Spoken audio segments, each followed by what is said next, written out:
Okay, so we have a new series being made called 2 Cents or 2 Cents.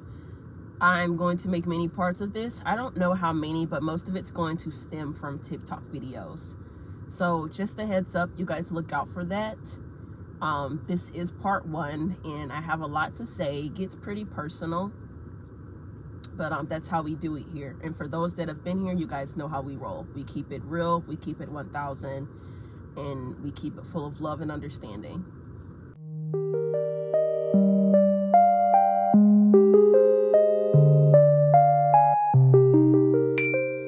In this story, this woman sounds like she needs validation, and she needs to be reminded to love herself, which kind of brings me into my subject. I think when people are self-aware, that's a version of self-love. I am a 33-year-old female, and my partner is a 42-year-old male.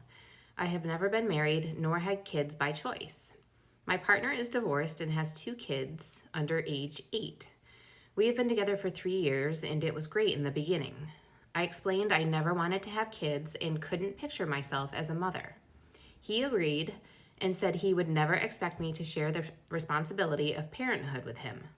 As time went on, my portion of childcare increased to the point where I take care of the children more than he does on his time with them. We have them every second weekend and on 2 weekdays every week.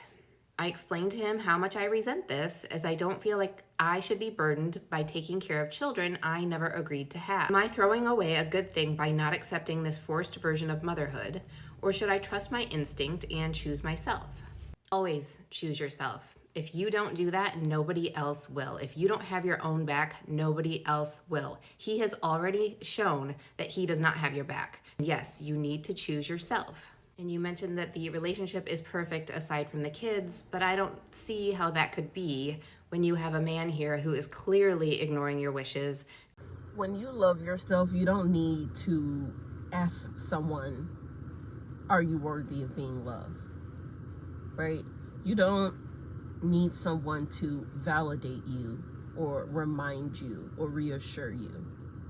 Because why would it be that way when you already know it? Like, why would you need to be reminded to do something that you're already doing? When you use the bathroom, don't you wipe your ass? Don't you wash your hands? Not because someone reminded you to, but this is just like muscle memory. It's just something you do. Why are you telling me to do something I'm already doing? Remind me of something or tell me something I don't know, you know? Now, don't get me wrong, reassurance is really nice. Validation is really nice, but it's not a necessity. Those are things that people get because they feel nice. It's not mandatory, right? You're not gonna die if you don't get validation, and the world isn't going to end if people aren't, giving you that validation or telling you how worthy you are. It's nice to receive those things, but you don't need those things, in my opinion. Like, I don't need people to tell me, oh, Ree, you're so pretty, or you're so kind, or you're so smart, or you're so giving. I don't need people to do that. I appreciate it, but nothing's going to change if I don't receive those compliments. They're appreciated, and in fact, they make my day, and they make me feel really warm inside. But without them, I'm totally fine. Right? Because being aware is loving yourself enough to not allow certain things and certain people to change who you are as a person, right? Like I was just telling you earlier, people can say kind things to me, but I'm already aware in my mind that I am those things. It's not because I'm conceited, it's because I'm aware. I know these things for myself. Therefore, I don't need to be reminded. And this woman needs validation, which again is not a bad thing. Some people do need validation.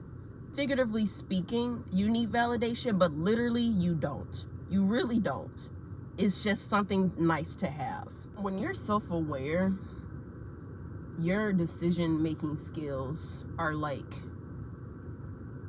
strengthened, if that makes any sense. Like, I had a little too much awareness at just the age 10, and it scared the shit out of me. I appreciate it now at 26 years old, but like as a child, it really freaked me out, because why did I have so much wisdom and knowledge? Why were there older people, like people at that time, they were much older. They were like my age now. They were like 26, 42, 77, coming to me, a child, for advice, for, you know, understanding in a situation. And it's like they would take my advice. And it's like the older I get, the stronger it becomes. Which also reminds me that not everyone has this awareness. Some people in their old age right now, they never had it in the first place. They just make decisions without thinking. They don't see the world for what it is. They're really bad at observing and like taking in information and analyzing data and just looking and seeing things for what they are. They need people to constantly tell them everything. They don't know how to look with their eyes, understand with their brain, and accept with their heart what's right here. And I had those three abilities when I was just 10. And it freaked me out, because I would be put in these situations, and obviously I was a child, I couldn't say or do much, but like I didn't know how to express that, if that makes any sense. So when I read this story, I automatically thought about myself as a child and how it was so easy for me to make the decision to not be a parent. I didn't need my mom to tell me that. I didn't need to see my dad struggle with parenthood. I didn't need to hear about my grandmother and my auntie's story about being a mom, you know, back in the day. I didn't need any of that shit. I just knew it wasn't what I wanted, and I didn't want to be with someone that had kids or wanted kids. I knew this at just 10. I was 10, a child. So I loved myself at just 10. And I did fall short of that love. I did put myself in many situations as I got older, where I wasn't expressing self-love. Right? I was awful to me. But like I have every reason to love me now. And I forgive myself for allowing all the people and situations that took place in my life that in a way kind of ruined my life. I forgive myself for doing that, because I'm moving forward from it. I will never ever put myself in a situation like this where I know for a fact I'm going to be unhappy in the end. But I don't need someone to tell me that. It doesn't mean that I'm better than everyone. And like I said, it doesn't mean that I'm, you know, conceited. It just means that I'm aware. My eyes were open at just 10 years old. I see things for what they truly are. And I take myself seriously, but I don't take life very seriously. Because life is kicking all of our ass. Right? You got to make life your bitch. Okay, I know that sounds really Tumblr and corny. But if you don't love yourself, no one will.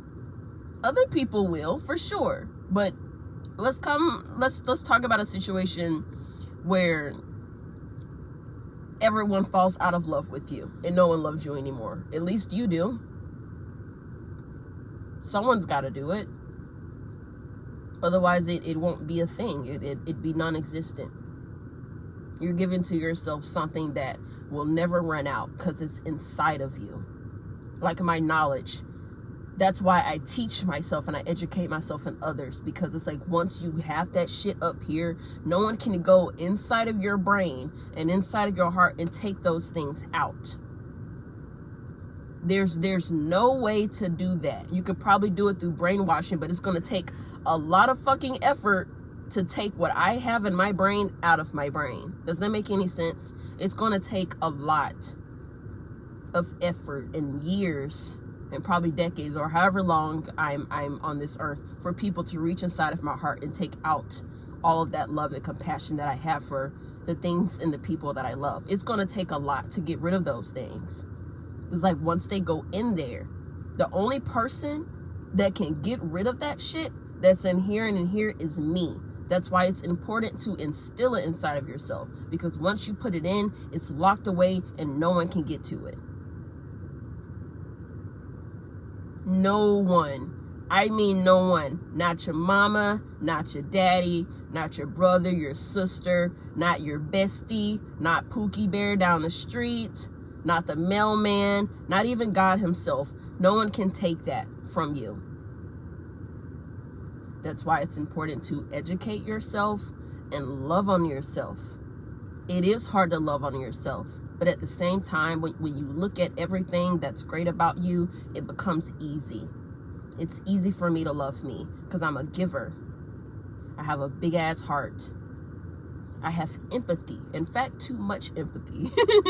I have a very strong sense of understanding and a very strong sense of self-awareness. And I carry that shit on my sleeve. And I've been doing that since I was 10 years old. So I don't know about you guys, but I truly believe when there's self-love involved in your life, self-awareness is leading you, and vice versa. When you're aware, you're expressing self-love. You shouldn't need someone to tell you certain things because it should already be there. So put it in there, lock it away, and go about your business. Also, please go follow this creator on TikTok. She's amazing and she's just as real as many of the creators that you see here on YouTube and on TikTok. Her videos are great and they're very educational. They're non-judgmental. She just keeps it very real and raw, and I'm all about that, you guys know. So please go check her out. Watch her videos. They're very interesting. And I plan on making a part 2 of this, so you guys just watch out for that. But thanks for watching this video. Y'all take care, take your meds, drink some water, eat something, and I'll see you guys next time. Peace.